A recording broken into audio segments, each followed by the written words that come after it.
Right. Are we recording? Hi, you guys, and welcome to my channel. I'm back with a new video, and we're gonna check out top 10 fat guys knocking out jacked beasts.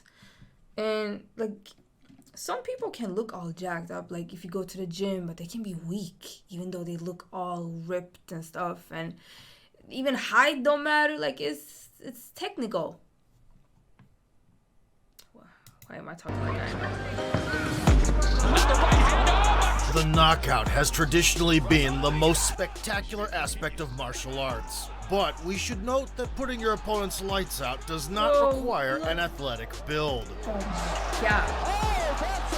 Today we're going to show you the best moments of pot-bellied punchers that surprised both the audience and their opponents with massive body-positive fighting skills. Hey, you guys saw the athleticism? Shish! Ben Rothwell's ungainly looks certainly never stopped him from crushing his enemies all over the world.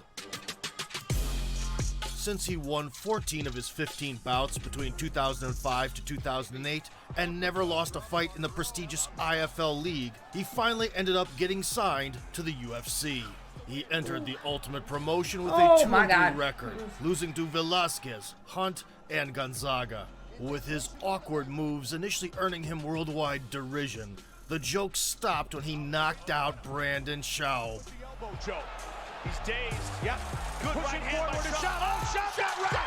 And it is all over. And then pulled the same stunt against Brandon Vieira. And it is all over.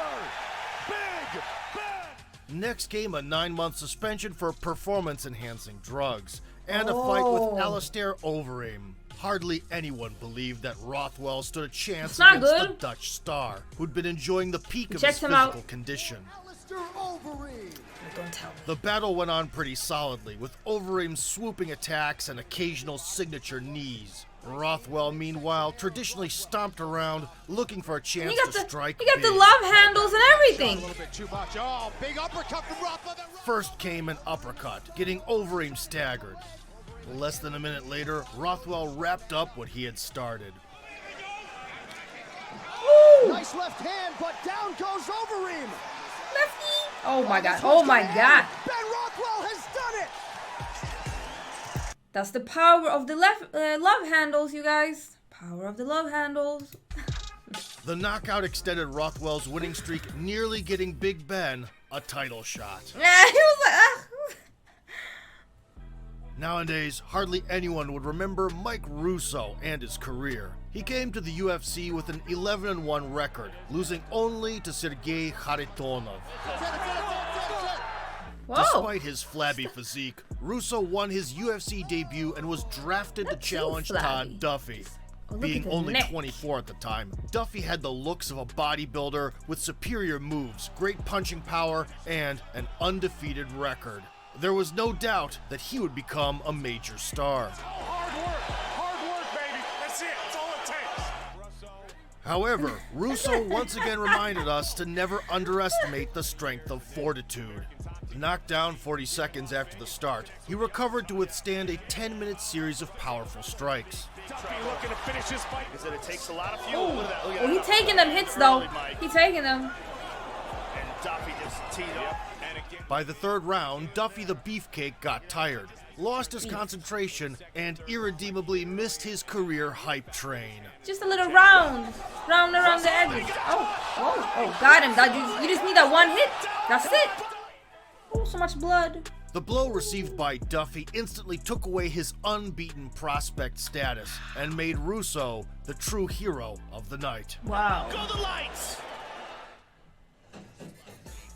Just in case you think that only UFC fighters can make it into these rankings, we have a shining example from outside the world's leading promotion.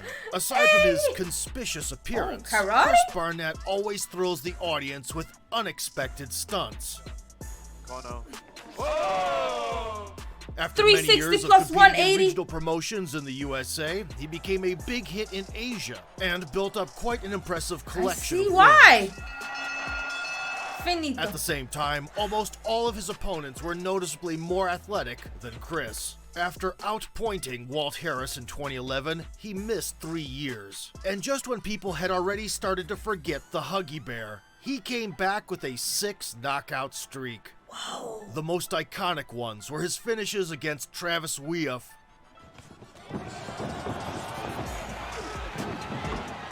See the opportunity and take advantage of it. Shish! You guys And saw the John button that he saw an Gill. opening? Bah, bah, bah, bah, bah, bah, bah. the crushing power sent by the chubby tubby got the two big guys off to Shut sleepland and earned Barnett his only championship belt. Today he continues to impress the audience inside of a UFC cage. He lets John Vellante back He in. got the moves, yeah. Like, that's not easy, you guys. Because you know I'm all about that cake and chicken. Daniel Cormier is known today as a popular commentator, a successful analyst, and one of the best fighters in the history of MMA. 2 belts, one on each shoulder, baby. But it wasn't always like that. After an excessive weight cut at the 2008 Olympics, he was hospitalized and missed the chance to perform at wow. the pivotal event of his wrestling career. A year later, he made his heavyweight debut in martial arts. DC had an 8-bout winning streak, Didn't know beating that. Jeff Monson and ending up in the Strikeforce Heavyweight Grand Prix.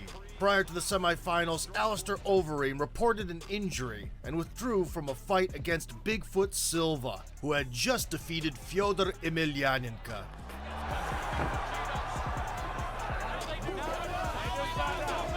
Called in to replace the Demolition Man, Cormier was barely given a chance in this confrontation.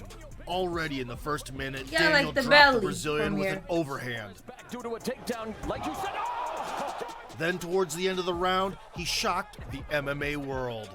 Left in the first, the jab from Corbin. Oh, God. So the combo. Shish! Oh!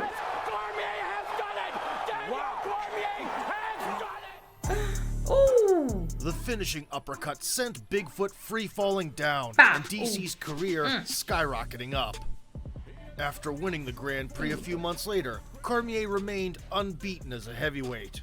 That was until the day when Stipe Miocic examined his liver. Daniel Cormier, ladies and Ooh, gentlemen. ay, ay, ay. Ay, ay, ay. Oh my god. Justin Willis used to play American football as a young kid. The sport requires extra body mass at certain positions. Oh, we know. With football now being a thing of the past, his body, however, retained the visible beefiness. So, Willis came to the UFC as a chubby, barely known fighter with a 4-1 record. At UFC 218, he faced another smile is ex-footballer, deadly. Alan Crowder, who looked much bulkier, yet fitter. The very first fight of the event gave a great start to the evening thanks to Willis. Halfway through the moving his opening chest. round, Ba, ba, he had ba. his opponent jammed against the fence and shut him off with one spectacular blow. The first round, Willis trying to close it out here. Oh, down That's it. Justin Hit. Willis, folks. Bah. Ay, ay, ay, ay, ay, ay, ay. Following 2 more wins after Sleep. that, Justin kind of focused on social media fights. Later on, he was removed from a promotion after a gutless defeat to Curtis Blades. At this point, he spent the last 2 years waiting for an opportunity to show his physique in the PFL. In 2015, it seemed like ex-wrestler Timothy Johnson's career was set to take off. After finishing off Shamil Abdurrahimov on the ground, he automatically began to be portrayed as promising fresh blood in the heavyweight division. But in the end, Johnson was only remembered for his mustache, Jelly Belly vibes, and tedious fighting style. His UFC contract was never renewed, despite his positive win-loss ratio. It's a nice job. Got that look in place. And that It was probably the thirst for good money and scalps of aging veterans that brought him to Bellator. But, alas, his very first opponents knocked Johnson out in less than 2 minutes. The floor. Oh my god. Just off of that hand. Oh. The losing streak granted the American Beardo a role as the gatekeeper for upcoming talents. The matchmakers Ay, ay, pitted him ay, against ay, the undefeated Tyrell Fortune, a huge bookie's favorite at the time. Okay, hold on now. Now we're gonna Halfway see. through the round, Johnson's explosive combination suddenly opened the gates for his own career's future. Is it gateway what? Gateway what? Oh, I know. That was confidence. Ooh. With the marvelous knockout becoming one of the biggest how we upsets open of up, the year, and then- it marked Johnson's second youth. A couple more wins earned him the golden ticket to enter the cage with legend Fyodor Emelianenko. But that Cinderella story has no happy ending here. Ay. Oh, what is this? Oh. Bob Sapp ranks as one of the most popular fighters in Japan. Oh, yeah, His we muscle checked him mass, out. facial expressiveness, and showmanship won the hearts of his audience before he Get made your a money. habit of falling to Get the your ground money. from a gentle breeze. And he's an entertainer. I respect it. Do your thing. In 2016, the Korean promotion Road FC decided to make use of the enormous Sapp's popularity and invited him to headline an event in China.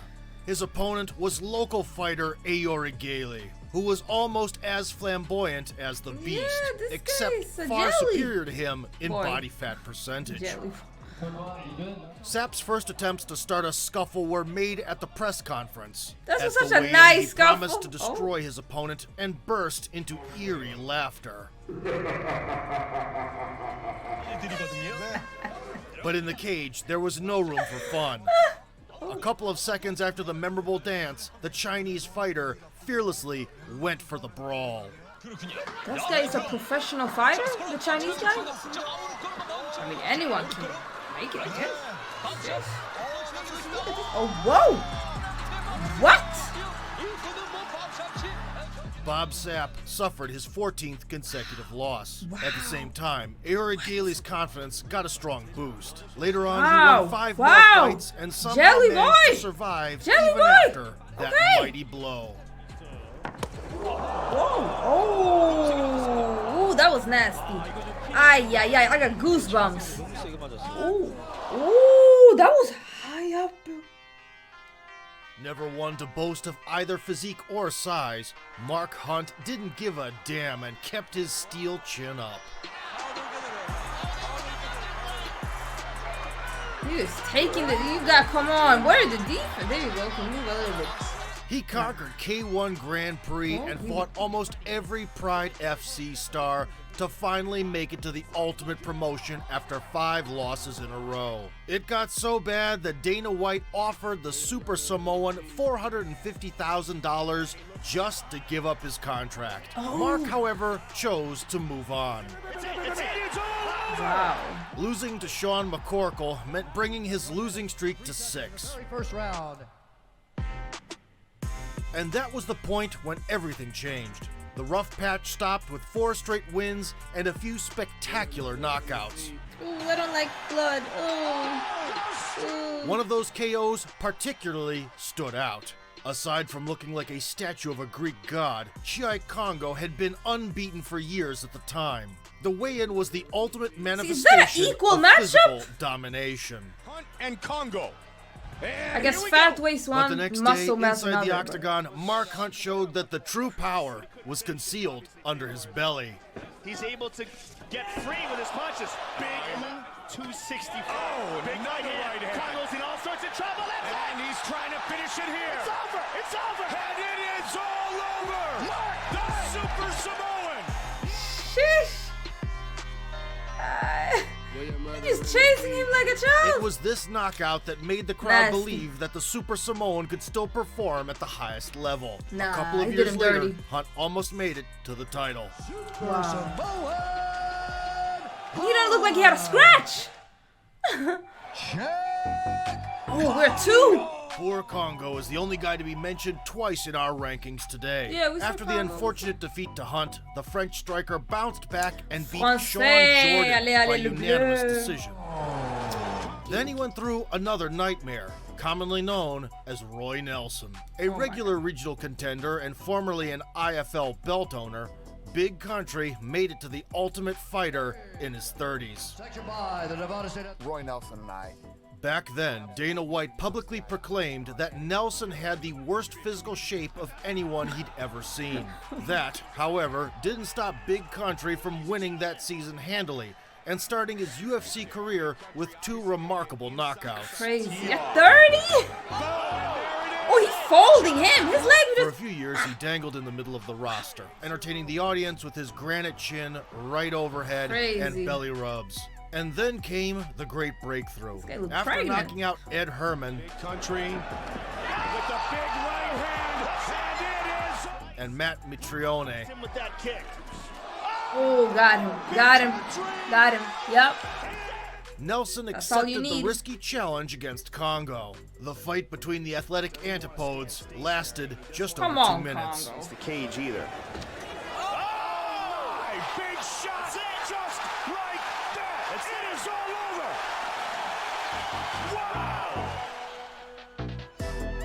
Wow. Wow. To the side. A That's what signature made it. right hand brought Nelson his his 3rd ear. straight knockout, and it was probably the most memorable moment of his long career. Exposed. Man. He was focused on the legs. Congo. Okay, number 1. David Abbott, aka The Tank, is a true mixed martial arts icon. He has been a household name since the days when MMA was known as human cockfighting in the States. Violent, aggressive, and almost uncontrollable. Abbott a long hardly time ever ago. lost I a didn't single recognize bar him then. or street Dang. fight, with his beer belly only adding to his brutality. To the head. Oh, I was say, is that the ref that he's hitting? No way. That's not the ref, right? Why is he dressed? What is going on? Oh, that's it. No, that's not the ref. I was gonna say. Tank competed in 5 one-day UFC tournaments, a record that will never be broken. Oh my god. Tap out. Tap out. One of those days, Abbott's semi-final opponent was Steve Nelmark. Despite the other contenders' leaner and more athletic build, Tank sprung forward and shook the cage with a slam that cost him his neck. Oh my god. Oh, that's scary. After getting out of the hold, Abbott literally folded his opponent in half. He may step in. Oh, that's it. Oh my god. No, that's scary. The moment has Oh my become a God. real gem not only in Tank's career, but in all old-school highlight compilations. I can't look. Ugh. Even if No, the one name now? Eric Esch doesn't ring a bell, got more? Butterbean is probably one you've heard of. The old-school Fatso was quite a notorious figure in boxing. Having dozens of fights every year, he built up a record of 58 knockouts and even won How the is that an IBA equal World matchup? Championship belt. As his boxing career went into a slump, Esch also made appearances in pro wrestling, kickboxing, and MMA. In February of 2007, with an 8-3 career record, he came to London to headline the 20th Cage Rage event. He was matched against James Thompson, the Pride FC veteran and former bodybuilder, who was not only a formidable looking, but also a decently skilled fighter at the time. Nah. Nah. He's probably going to use his left jab. Thompson's sour look and a series of kicks were not something for Butterbean to be afraid of. Half a minute later, he rushed forward and downed the beefy Brit. That's a big if, and I think that there you go. There it is. Oh, that's about it. I mean, that's about it. Butterbean has done it. Ooh. For dessert, something Butterbean wouldn't You don't miss need for no the world, dessert. check out the clinch beaning he did against Sean O'Hare, the former pro wrestler whom our older viewers may still remember from TV shows. I thought you were talking about Butterbean. Yeah, he's doing his thing though, Butterbean. And don't doubt me, fool. Don't doubt me.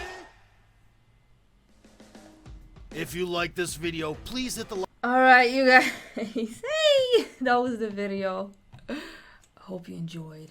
Just thinking, like, you know, can I be healthy or comfortable to, you know, have all that weight on? But, you know, is there a way of, you know, making money and stuff? So I guess the fat made him a living. I guess. What am I talking about? I'm sorry. Just hope you enjoyed this video. Like, comment, subscribe, all that good stuff. Appreciate watching. Bye.